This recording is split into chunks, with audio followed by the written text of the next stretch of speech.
Personal selling क्या होता है कि जब आप जो है पर्सनली कांटेक्ट करके फेस टू फेस जो है कस्टमर के पास जाते हैं और उसको जो है प्रोडक्ट को सेल करते हैं, डेमोन्स्ट्रेट करते हैं, प्रोडक्ट को सेल करते हैं, तो क्या कहलाता है? पर्सनल सेलिंग कहलाता है। ये अपना आपका अगला टॉपिक है। तो according to professor Philip Kotler ji ने क्या डिफाइन किया है पर्सनल सेलिंग को, कि personal selling is a face to face interaction with one or more prospective purchasers या customers for the purpose of making presentation, answering question and procuring orders. तो personal selling में क्या होता है कि पर्सनल सेलिंग में फेस टू फेस इंटरेक्शन होता है किससे? चाहे एक या फिर एक से ज़्यादा कस्टमर से, प्रोस्पेक्टिव कस्टमर से, जो आपके कस्टमर्स हो सकते हैं जो सामान खरीदना चाह रहे हैं। उनको हम क्या करते हैं? प्रेजेंटेशन देते हैं सामान का, उनके क्वेश्चन जो भी होते हैं प्रोडक्ट से रिलेटेड उसका हम सॉल्व करते हैं और हम ऑर्डर्स उनसे लेने की कोशिश करते हैं। तो यही क्या कहलाता है? Personal selling. Personal selling is face to face interaction with one or more prospective purchaser मतलब कि customers for the purpose of making presentation, answering question and procuring orders. आप पर्सनल सेलिंग में नॉर्मली देखते होंगे कि आपके घर पे इंश्योरेंस वाले कोई होते हैं, इंश्योरेंस बेचने के आते हैं, तो वो क्या करते हैं? इंश्योरेंस जो एजेंट होते हैं आपके पास आते हैं, आपको पूरी डिटेल समझाते हैं कि क्या क्या है क्या क्या नहीं है। तो सारे क्या होता है? प्रेजेंटेशन होता है। उसके बाद आपके पास जो डाउट्स होते हैं कि अच्छा ये इसमें क्या बेनिफिट मिलेगा, कितने महीने तक प्रीमियम देना पड़ेगा, कितने साल तक प्रीमियम देने का, लास्ट में क्या मिलेगा, बीच में कुछ मिलेगा नहीं, ये सारे क्वेश्चंस को क्या कहते हैं? वो आंसर करते हैं। और फिर लास्ट में क्या होता है कि क्लोज करते हैं, यानी कि फाइनली आपसे वो इंश्योरेंस सेल कर देते हैं आपको। तो प्रोक्योरिंग ऑर्डर्स हो गया। तो यही पर्सनल सेलिंग कहलाता है। जब आप फेस टू फेस किसी कस्टमर से, एक कस्टमर से या बहुत सारे कस्टमर से जो है डील करते हो, ऑर्डर्स लेते हो।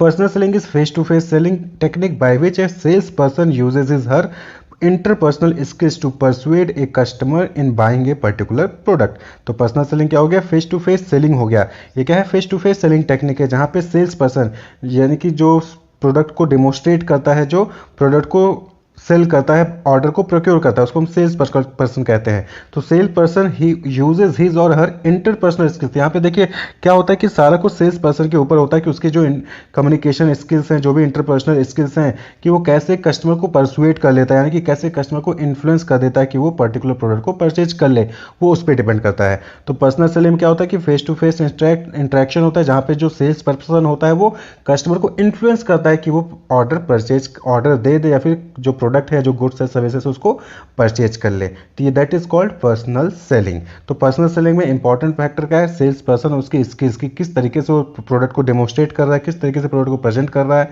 और कैसे वो ऑर्डर्स को ले रहा है। हम बात कर ले फीचर्स या कैरेक्टरिस्टिक्स ऑफ पर्सनल सेलिंग। तो पर्सनल सेलिंग की क्या फीचर्स हैं, क्या कैरेक्टरिस्टिक्स है, किसमें क्या होता है। तो सबसे पहले चीज पर्सनल इंटरेक्शन। पर्सनल सेलिंग है तो पर्सनल इंटरेक्शन होगा किसके बीच में? सेलर, प्रोस्पेक्टिव बायर, इनके बीच में जो है इंटरेक्शन होता है, वो भी पर्सनल इंटरेक्शन होता है, फेस टू फेस इंटरेक्शन होता है। दूसरा है इफेक्टिव कम्युनिकेशन। बट ऑब्वियसली बात है यहाँ पे क्या होता है कि जो सेलर होता है वो अपने गुड्स के बारे में इंफॉर्मेशन, उससे रिलेटेड आइडियाज जो है वो शेयर करता है कस्टमर को, और कस्टमर से जो है उसके बारे में जानना चाहता है कि उसको क्या चाहिए, उसकी नीड क्या है, उसके वांट क्या है। ये सारी चीजें जो है इफेक्टिवली वहाँ पे कम्युनिकेट होती हैं पर्सनल सेलिंग में। Result with in short time. But obviously बात है कि अगर आप ऑनलाइन शॉपिंग करने जाए ना तो आप ऑनलाइन बैठे रहते हैं, आपको समझ ही नहीं आता क्या किया जाए, क्या खरीदा जाए, क्या लिया जाए। लेकिन पर्सनल सेलिंग में क्या होता है कि यहाँ पे बहुत ही जल्द, थोड़े समय में ही जो है आप अपने फाइनल डिसीजन ले लेते हैं कि आपको प्रोडक्ट परचेज करना है या फिर प्रोडक्ट परचेज नहीं करना है। तो sale take place in short time. Satisfaction. But obviously बात है कि जब इफेक्टिव कम्युनिकेशन होगा, आपकी सारी चीजें बताई जाएंगी, जो भी आपके डाउट्स होंगे वो सारी चीजें क्लियर कर दी जाएंगी, तो वहां पे आपको एक सेटिस्फैक्शन होगा। और बट ऑब्वियस बात है कि जब प्रोडक्ट आपको मिलेगा तो आपका जो है नीड भी सेटिस्फाई होगा। Object and target oriented. Personal selling object होता है और टारगेट ओरिएंटेड होता है। बट ऑब्वियस होता है कि हम क्या यहाँ पे क्या करते हैं कि हमें पता होता है कि हमें क्या करना है, ये टारगेट है हमारा, ये टारगेट है इस कस्टमर को, हमें ये प्रोडक्ट सेल करना है। तो हमें पता है कि हमारा ऑब्जेक्ट है, हमें पता है कि हमारा टारगेट कौन है, और यहाँ पे हम जो है इफेक्टिव कम्युनिकेशन के थ्रू, पर्सनल इंटरेक्शन के थ्रू सेल्स को कंप्लीट करते हैं। Negotiability means can negotiate in terms of product feature price, यानी कि कस्टमर को अगर प्रोडक्ट में कुछ चेंज चाहिए, कुछ उसके कुछ और फीचर्स चाहिए तो बता सकता है। वहीं पे प्राइसेस को भी निगोशिएट कर सकता है कि 100 रुपीज़ हम मांग रहे हैं, नहीं हम 100 नहीं 90 देंगे, 80 देंगे, तो हम निगोशिएट कर सकते हैं। लेकिन ऑनलाइन शॉपिंग में आप निगोशिएट नहीं कर सकते हैं। वहाँ पे क्या है, वहाँ पे जो प्राइस दिखा दिया आपको उसी पे लेना है। लेकिन पर्सनल सेलिंग में आप प्राइस को लेकर निगोशिएट कर सकते हैं, प्रोडक्ट के फीचर्स को लेकर निगोशिएट कर सकते हैं कि आपको कुछ बदलाव चाहिए, कुछ दूसरे तरीके का प्रोडक्ट चाहिए। नेक्स्ट है दैट इज एडजस्टेबिलिटी। एडजस्टेबिलिटी यानी कि एडजस्ट कर लेना, यानी कि आपको यहाँ पर्सनल सेलिंग में ना आप अपना प्लेस कहाँ पे मिलना है, टाइमिंग कितने बजे मिलना है, ये सारी चीज़ें जो है एडजस्ट कर सकते हैं अपने कंफर्टेबल के अकॉर्डिंग। और लास्ट है दैट इज लॉयल्टी। लॉयल्टी मतलब कि फेथफुल। जब यहाँ पे पर्सनल इंटरेक्शन होता है, फेस टू फेस इंटरेक्शन होता है, कम्युनिकेशन हो रहा रहा है तो आपको सामने वाले के बारे में पता होता है और सामने वाले को आपके बारे में पता होता है, प्रोडक्ट वहाँ पे दिखता है, टेंजिबल फॉर्म में आपको जो वहाँ पे प्रोडक्ट दिखता है, तो इससे क्या होता है, एक लॉयल्टी जनरेट होती है, फेथफुल होता है, रिलायबल रिलेशनशिप डेवलपमेंट होता है, और आगे चल के भी जब आपको कोई प्रोडक्ट चाहिए होगा ना तो आप उसी से कांटेक्ट करते हैं, तो दैट इज लॉयल्टी। तो ये कुछ फीचर्स हैं, कैरेक्टरिस्टिक्स हैं किसके, पर्सनल सेलिंग के। अब हम बात कर लें कि रोल या इंपॉर्टेंस ऑफ पर्सनल सेलिंग। तो अभी तक आप समझ गए होंगे कि क्या रोल होता है, क्या इंपॉर्टेंस हो सकता है पर्सनल सेलिंग का। सबसे इंपॉर्टेंट है कि इंक्रीज सेल्स। सेल्स क्या होगा, वो इंक्रीज होगा, मैन्युफैक्चर का कंपनी का सेल इंक्रीज होगा। इंक्रीज ब्रांड अवेयरनेस, इससे क्या होगा कि ब्रांड के बारे में भी कस्टमर्स को पता चलता है कि अच्छा ये ब्रांड भी आता है, इस टाइप के प्रोडक्ट होते हैं। गेनिंग रिपीट बिजनेस, यहाँ पे बार बार आपको जो है बिजनेस मिलेगा। जब लॉयल्टी जनरेट होगी, इफेक्टिव कम्युनिकेशन होगा, पर्सनल इंटरेक्शन होगा, तो यहाँ पे क्या होगा कि आपको रिपीट बार बार जो है सेल्स भी जनरेट होगा। आपको कभी दोबारा उस प्रोडक्ट की नीड पड़ेगी ना तो आप सीधे उस सेल्स पर्सन को कॉल करोगे और आप दोबारा परचेज कर लोगे। जनरेट एम्प्लॉयमेंट, बहुत ऑब्वियस बात है कि इससे क्या होता है, एम्प्लॉयमेंट भी जनरेट हो रहा है और कस्टमर की नीड सेटिस्फाई हो रही है। सेटिस्फाई हो रही है किसकी, कस्टमर की नीड्स। उसको जो प्रोडक्ट चाहिए होता है वो प्रोडक्ट उसको मिल रहा है और उसके मन में जो भी डाउट होता है प्रोडक्ट को लेके वो भी क्लेरिफाई हो जाता है, तो कस्टमर सेटिस्फाई होता है। And overall educate customer, personal selling से हम कस्टमर को एजुकेट भी कर रहे हैं। कई बार ऐसा होता है कि आप जब कोई प्रोडक्ट परचेज करने जाते हो ना तो आपको उस प्रोडक्ट के बारे में नहीं पता होता है, तो जब जब आप पर्सनली इंटरेक्ट करते हो सेलर से तो आपको बहुत सारी चीज़ें पता चलती हैं उस प्रोडक्ट के बारे में। तो यहाँ से क्या होता है, कस्टमर को एजुकेशन भी मिल जाता है पर्सनल सेलिंग से। तो ये कुछ रोल है, इंपॉर्टेंस है पर्सनल सेलिंग। सेलिंग प्रोसेस, जब भी कोई सेल्स पर्सन किसी कस्टमर को अप्रोच करता है और उसको प्रोडक्ट सेल करता है, यानी कि उसको प्रोडक्ट देता है और उसके बदले उससे पैसे लेता है या फिर ऑर्डर लेता है, तो इस प्रोसेस में जो है 7 इंपॉर्टेंट स्टेप्स होते हैं जो कि कोई भी सेल्स पर्सन फॉलो करता है। और अगर इफेक्टिव सेलिंग करनी है तो ये स्टेप्स जो है उसको फॉलो करने चाहिए। उसमें सबसे पहले आता है prospecting, then pre approach, then sales presentation and demonstration, then handling objections, closing the sale and last stages after sales services. यही 7 इंपॉर्टेंट स्टेप्स होते हैं सेलिंग प्रोसेस के। ये जो आफ्टर सेल्स सर्विसेज है इसको हम कहीं कहीं पे जो है फॉलोअप या मेंटेनेंस के नाम से भी इस स्टेज को जानते हैं। तो एक एक स्टेज को देखते हैं कि किस स्टेज में क्या क्या चीज़ें होती है। तो सबसे पहले आता है प्रोस्पेक्टिंग। देखिए प्रोस्पेक्टिंग में प्रोस्पेक्ट वर्ड से है, तो प्रोस्पेक्ट का मतलब क्या होता है, प्रोस्पेक्ट मीन्स प्रोबेबल बायर, यानी कि लाइकली टू बी हेड, यानी कि कोई चीज़ होने की संभावना है। तो प्रोस्पेक्ट मीन्स कि हमारा प्रोबेबल बायर, हमारा कस्टमर कौन हो सकता है। सबसे पहले आप अगर कोई प्रोडक्ट आपको सेल करना है तो आपको सबसे पहले ये आइडेंटिफाई करना होगा कि आपका प्रोडक्ट का बायर कौन हो सकता है, कौन आपका प्रोडक्ट परचेज करेगा। तो प्रोस्पेक्ट मींस प्रोबेबल बायर। और प्रोस्पेक्टिंग का मतलब क्या हो जाएगा कि finding and qualifying potential buyer और क्लाइंट, यानी कि बहुत सारे यहाँ पे आपको मार्केट में आप जाएंगे तो बहुत पब्लिक है, तो उन पब्लिक में से आपका जो प्रोस्पेक्ट है वो कौन हो सकता है उस चीज़ को फाइंड करना और उसको क्वालिफाई करना, यानी कि आपके प्रोडक्ट के अकॉर्डिंग उसकी नीड्स वांट्स हैं या नहीं, उसकी कैपेबिलिटी है परचेज करने की या नहीं है। सारी चीज़ें आप जो है उसको आइडेंटिफाई करते हो, कंपेयर करते हो, उसके बाद आप जो है उसको सेलेक्ट करते हो, हाँ ये हमारा कस्टमर हो सकता है। तो दैट इज प्रोस्पेक्टिंग, जहां पे आप फाइंड करते हो और क्वालिफाई करते हो पोटेंशियल बायर को या फिर क्लाइंट को। यहां पे क्या होता है कि determine whether your prospective customer has a particular need or want that your business can fulfil. तो यहां पे क्या होता है, यही चीज हुआ ना कि प्रोस्पेक्टिव मतलब कि आइडेंटिफाई कर रहे हो कि आपके कस्टमर को, जो भी आपका प्रोस्पेक्ट है, क्या उसको आपके प्रोडक्ट की नीड है या नहीं है, या फिर आपकी कंपनी उसकी नीड को फुलफिल कर सकती है नहीं कर सकती है। अब पता चला आप मोबाइल बना रहे हो, सामने वाले को चाहिए खाना, तो यहां पे क्या है कि आपकी कंपनी उसकी नीड फुलफिल नहीं कर सकती, तो आप गलत बंदे को अप्रोच करोगे। तो इसलिए पहले स्टेज पे जो है आपको पहले ये आइडेंटिफाई करना है कि आपके प्रोडक्ट की नीड सामने वाले कस्टमर को है या नहीं है। तो involve research to identify your ideal customer. तो यहाँ पे क्या होता है कि रिसर्च करना पड़ता है। जब भी आप सेलिंग प्रोसेस स्टार्ट करते हैं तो सबसे पहले आपको अपने प्रोबेबल कस्टमर यानी कि प्रोस्पेक्ट के बारे में रिसर्च करना पड़ेगा कि आपका प्रोस्पेक्ट कौन हो सकता है। तो यही स्टेज क्या कहलाता है, प्रोस्पेक्टिंग। जब आप आइडेंटिफाई कर लेते हो कि हाँ ये पर्टिकुलर, ये mister A, mister B, mister C, ये लोग आपके प्रोस्पेक्ट हैं, ये जो है आपके कस्टमर बन सकते हैं, तो उसका बाद अगला जो स्टेज आता है उसके बाद that is pre approach. Pre approach में क्या होता है कि लर्निंग अबाउट दी प्रोस्पेक्ट, यानी कि अब प्रोस्पेक्ट के बारे में जानिए, उसकी कैरेक्टरिस्टिक्स, उसकी नीड्स, उसके परचेज डिसीजंस, उसकी पर्सनल कैरेक्टरिस्टिक्स जैसे कि एजुकेशन, ऑक्यूपेशन, इनकम, प्रेफरेंस, उसकी बाइंग स्टाइल्स, इन सभी चीज़ों के बारे में अब उसके बारे में आप जानिए, उसके बारे में डिटेल इकट्ठा करिए। आपको अपने कस्टमर्स को कोई प्रोडक्ट सेल करना है तो उसकी डिटेल्स को जानेंगे, उसकी नीड्स को जानेंगे, वो कब परचेज करता है, कब नहीं परचेज करता, कितना जो है उसकी एजुकेशन क्या है, उसकी ऑक्यूपेशन क्या है, वो इनकम कितना अर्न कर लेता है, उसके हिसाब से ही तो आप उसको प्रोडक्ट दिखाओगे, तो उसके बारे में आपको जाने। तो यहाँ पे प्री अप्रोच में मेन फोकस इस पे होता है कि नोइंग योर प्रॉस्पेक्ट्स, यानी आप अपने कस्टमर्स के बारे में समझदारी पैदा करें, developing and understanding about the prospective buyers. जब आप अपने से जो प्रॉस्पेक्ट होता है, जो आपका कस्टमर बन सकता है, उसके बारे में जब आप डिटेल्स इकट्ठा कर लेते हैं, तब अब अगला स्टेप आता है अप्रोच, यानी कि अब जाके आप उससे फेस टू फेस कॉन्टैक्ट करिए। Salesman comes face to face, यहाँ पे क्या होता है कि जो सेल्समैन होता है अब वो जो है अपने कस्टमर के सामने आ जाता है। ये फर्स्ट पर्सनल इंटरेक्शन होता है किसके साथ? प्रॉस्पेक्ट्स के साथ। यहाँ पे अप्रोच में तो सोचिए, अप्रोच करने से पहले यानी कि फेस टू फेस इंटरेक्ट करने से पहले उसने जो है 2 स्टेज की, यानी कि पहले आइडेंटिफाई किया, उसके बारे में जाना, और फिर उसके बाद जो है वो अप्रोच करता है, सामने पहुंच जाता है। तभी तो आप जाके उसके अकॉर्डिंग उसको प्रोडक्ट दिखा पाएंगे। जब उसके बारे में पता ही नहीं होगा, आप उसको चाहिए कुछ और आप लेके पहुंच गए कुछ और, तो क्या होगा? बट ऑब्वियसली सेल फेल हो जाएगा, यानी कि आपका एफर्ट, आपका टाइम, आपका जो रिसोर्सेज था वो सब वेस्ट हो जाएगा। तो इसलिए पहले आपको प्रोस्पेक्ट देन प्री अप्रोच करना पड़ता है। तो अप्रोच में क्या हुआ कि आप फेस टू फेस वहां पे मिलोगे। Involve getting the potential buyer और client to interact with you by personalising your meeting. यहाँ पे क्या होता है कि आप जो है उससे बात करने की कोशिश करते हैं।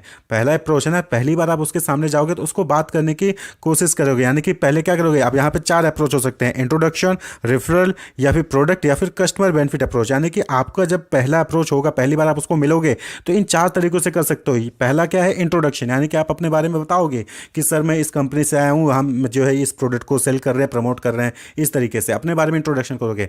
या फिर दूसरा अप्रोच है कि रेफरल अप्रोच। आप क्या बोलोगे कि सर मिस्टर बी ने मुझे आपका रेफर दिया है, आपको रेफर किया है कि आपको ये प्रोडक्ट चाहिए थी, आपकी ये नीड है, इस तरीके से। या फिर प्रोडक्ट अप्रोच, यहाँ पे क्या होगा? सीधे आप उसको प्रोडक्ट देखोगे, सर हमारे पास ये प्रोडक्ट है जो ऐसा ऐसा बना है, इसकी ये फीचर्स, इसकी क्वालिटी है, तो आप प्रोडक्ट अप्रोच अपना सकते हो। या फिर कस्टमर बेनिफिट अप्रोच, सर आपको इस चीज़ की नीड है और आपको जो है ये प्रोडक्ट जो है हमारी कंपनी ऑफर करे जो आपकी इस पर्टिकुलर नीड को फुलफिल कर सकती है। तो आप जो है जो पहली बार स्टार्ट करते हो कम्युनिकेशन, वो इनमें से किसी भी तरीके से स्टार्ट कर सकते हैं। वो डिपेंड करता है आपकी पर्सनल स्किल पे, यानी कि सेल्स पर्सन की पर्सनल स्किल्स पे।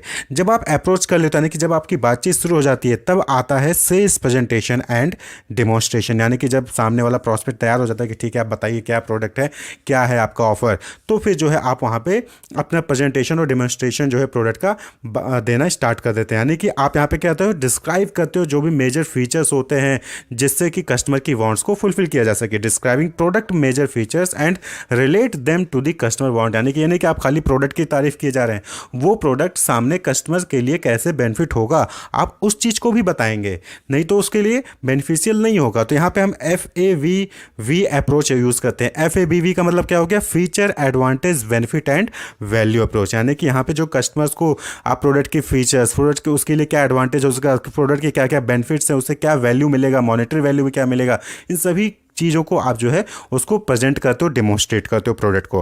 डेमोन्स्ट्रेट मीन्स प्रोडक्ट को यूज़ करके दिखाओगे। आप सपोज करिए कि मोबाइल है तो मोबाइल को ऑन करोगे, मोबाइल को दिखाओगे क्या क्या फीचर्स है, क्या क्या फंक्शन है, कैसे क्या क्या चीज़ें करती हैं। या फिर आप उसको हो सकता है कि टेस्ट करवाओगे, ठीक है, हैंड ऑन एक्सपीरियंस आप उसको देते हो कि चल जैसे सपोज करिए आप बाइक या फिर कार शोरूम में जा रहे हैं, तो वहाँ पे क्या होता है कि आपको ड्राइविंग के लिए मिला जाता है कि आप जाइए सर ड्राइव टेस्ट ड्राइव ले लीजिए। तो ये क्या हैंड्स ऑन एक्सपीरियंस है। तो यहाँ पे आप जो है डिफरेंट जो है टेक्निक यूज कर सकते हैं, जैसे प्रोडक्ट डेमोन्स्ट्रेशन हो गया, वीडियो प्रेजेंटेशन हो गया, या फिर कोई और विजुअल मोड हो गया, या फिर हैंड्स ऑन एक्सपीरियंस, यानी कि आप उसको जो है एक्सपीरियंस करने का मौका दे सकते हैं।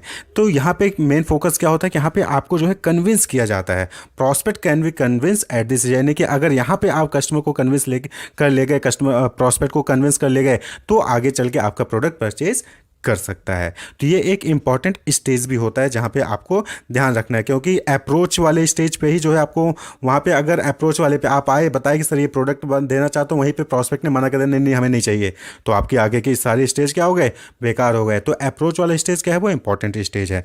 उसके बाद जो अगला स्टेज आता है दैट इज हैंडलिंग ऑब्जेक्शन, यानी कि जब आप प्रोडक्ट को दिखा देते हो, डेमोन्स्ट्रेट कर देते हो, प्रोडक्ट के सारे फीचर्स दिखा देते हो, जो पर्सन है वो टेस्ट ड्राइव लेके चला आता है। अब उसके बाद आपका जो है कस्टमर या प्रॉस्पेक्ट हो, उसके मन में बहुत सारे डाउट्स होते हैं, जैसे कि माइलेज क्या देगी। अगर आप कार परचेज कर रहे हो तो आप डाउट होता है कि माइलेज क्या देगी, इसकी सेफ्टी रेटिंग क्या है, ये जो है टायर कितने इंचेस के हैं, इसमें क्या म्यूजिक सिस्टम है या नहीं है, ब्रांड क्या है। तो बहुत सारे जो है उसके डाउट्स होते हैं। तो अब सभी डाउट्स को आपको, सभी ऑब्जेक्शन को हैंडल करना होगा इस हैंडलिंग ऑब्जेक्शन वाले स्टेज में। क्लियर? तो आप पहले प्रॉस्पेक्ट करते हो, प्री अप्रोच, फिर प्रेजेंटेशन, डेमोन्स्ट्रेशन देते हो। उसके बाद अब जो है कस्टमर्स के, प्रॉस्पेक्ट के डाउट्स आएंगे, ऑब्जेक्शंस आएंगे कि ये मजबूत नहीं है, ठीक है, या फिर आप घर ले रहे हो, मकान ले रहे हो, तो इसमें सीमेंट अच्छी क्वालिटी का नहीं लगे सर, ये जो है पतला लगा हुआ है, तो बहुत सारे ऑब्जेक्शंस आएंगे।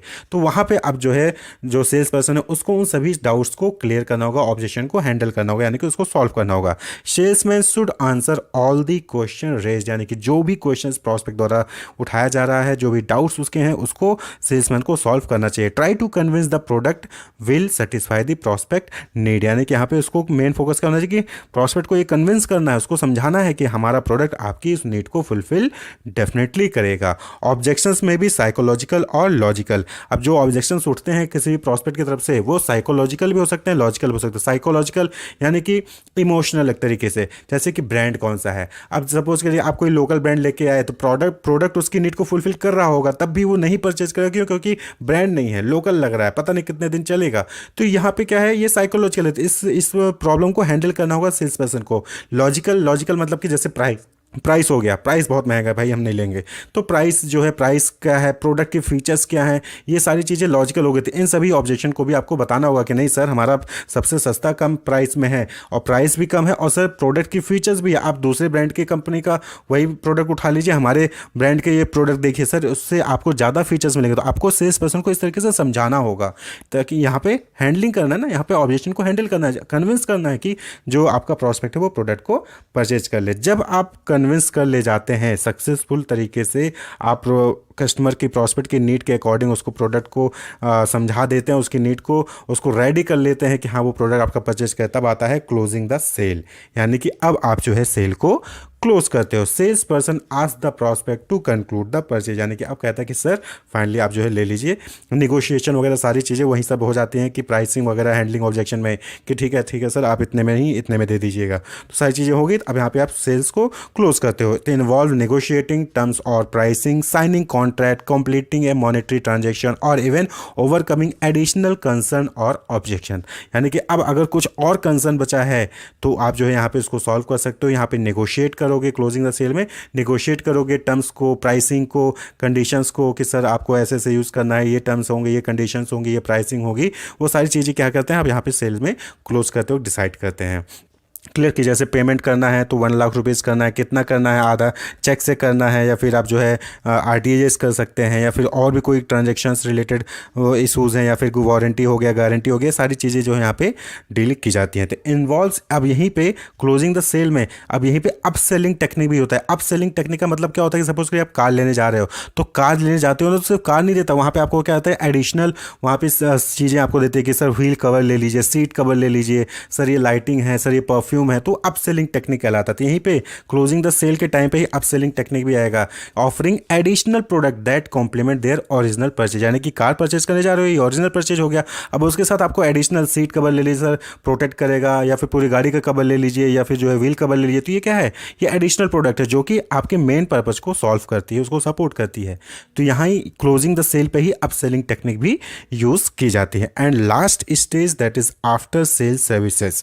आफ्टर सेल सर्विसेज को जिसको हम फॉलोअप एंड मेंटेनेंस भी कहते हैं, फॉलोअप एंड मेंटेनेंस भी कहते हैं। यहाँ पे क्या होता है कि टू इंश्योर कस्टमर सर्विस, ये क्यों किया जाता है, इससे इसलिए किया जाता है कि ताकि आप जान सके कि आपका कस्टमर जो प्रोडक्ट परचेज करके लेके गया है वो सेटिस्फाइड है या नहीं है, प्रॉपर उसको इंस्टॉलेशन मिला, इंस्ट्रक्शंस या सर्विसिंग जो भी उसको चाहिए थी वो सारी चीज़ें उसको मिली हैं या फिर नहीं मिली, यानी कि उसको सारी जो प्रॉब्लम है, सारी जो डाउट्स होते हैं वो सभी सॉल्व हैं या नहीं है। और ये इसलिए भी होता है ताकि वो आपको रिपीट बिजनेस भी दे, यानी कि बार बार आपके यहाँ पे आए और आपका प्रोडक्ट परचेज करे। तो रिपीट बिजनेस के लिए भी जो है फॉलोअप और मेंटेनेंस जरूरी होता है। तो आफ्टर सेल सर्विसेज का मतलब यही हो गया कि जब एक बार प्रोडक्ट परचेज किया, अब उसकी मेंटेनेंस, उसका इंस्टॉलेशन, उसके सर्विसिंग से रिलेटेड आप जो है सर्विसेज प्रोवाइड कर रहे हैं। और जब आपके साथ वो कस्टमर जुड़ा रहेगा, प्रॉस्पेक्ट जुड़ा रहेगा, तो आपको रिपीट बिजनेस भी देगा, यानी कि एक बार आपने सर्विसिंग कहीं से करा ली गाड़ी की, आपको वहाँ से गाड़ी की सर्विसिंग अच्छी मिल गई, तो आप क्या करोगे, बार बार वहीं पर जाके सर्विसिंग कराओगे, तो उसको बार बार बिजनेस मिल रहा है। तो that is after sale services. तो सेलिंग प्रोसेस में ये 7 इंपॉर्टेंट स्टेप्स होते हैं: prospecting, pre approach, then sales presentation and demonstration, handling objections, closing the sale, and last is after sales services, जिसको हम follow up and maintenance भी कहते हैं। Wish you all the best, keep watching.